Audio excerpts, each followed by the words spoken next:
এই ধরনের নির্বাচন ভাঙড়বাসী দেখেনি, কারণ প্রতিটা নির্বাচনে গুলিবোমা বন্দুকের রাজত্ব চলেছে এখানে। আজকে শান্তিপূর্ণ একটা ভোট, এর কৃতিত্ব দিতে হলে একদিকে ভাঙড়বাসীকে দিতে হবে, অন্যদিকে তৃণমূল কংগ্রেস কর্মীদের দিতে হবে। মাথা ঠান্ডা রেখে তারা যেভাবে কাজ করেছে তার জন্য অভিনন্দন জানাচ্ছি আমি। তাহলে কি কোথাও গিয়ে গেছে ভাঙড় মানেই ভয়, সেই জায়গাটা এইবারে নির্বাচনের পর সম্পূর্ণ হয়ে মুছে গেল? নিশ্চিতভাবে আমি মনে করি এটা তো একটা নজির তৈরি করলো ভাঙড়ের ইতিহাসে এই ধরনের নজির নেই। কি মনে হচ্ছে কত পার্সেন্টেজে আপনি পেতে পারেন এই ভাঙড় বিধানসভা কেন্দ্র থেকে?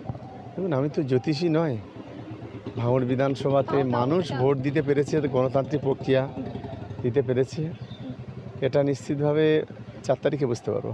এবং যে সমস্ত ঘটনা আমরা আগের পূর্ব পরিকল্পনায় পেয়েছিলাম যে এই ভাঙড় থেকে নাকি আগে ভোট দিতে দেওয়া হতো না, নানা ধরনের বাধার সম্মুখীন হতে হতো ভোটারদের, এইবারে সেরকম কোনো ঘটনা পাইনি। কেন্দ্রীয় বাহিনীর তার মানে আরাবুলের মতো গাদ্দাররা তো এখানে নেই, নওশাদের মতো লোকেরা তো এখানে কোনো কিছু করতে পারেনি, কাইজারের মতো জন্তুগুলো তো আর এখানে নেই, যার কারণে আজকে এখানে শান্তিপূর্ণ হয়েছে। এরা থাকলে তো কোনো দিন এই ভাঙড় শান্তিপূর্ণ হতো না।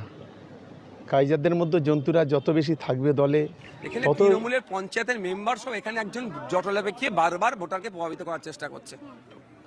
আমরা এখানে বলছি, তারপরেও সরছে না। গাড়িতে উঠে যাচ্ছে, তখন আমাদেরকে অসভ্য ভাষায় গালিগালাজ করলো। ছুটে এসেছি, যে দেখে 100 মিটারের মধ্যে ভাগাতে হবে, এটা আউটসাইডার।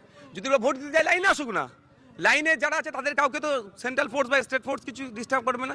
তারপরে এখানে অ্যাকচুয়ালি এই বুথে শান্তিপূর্ণ ভোট হচ্ছে, তৃণমূল কংগ্রেস এটা হারবে, এই বুথ ওদের মাইনাস হবে। সেই জন্য এর একটা হিংসার পরিস্থিতি তৈরি করে এই পরিস্থিতিটা আনতে চাইছি, যাতে ভোটাররা ভয় পেয়ে যায়, না আসে।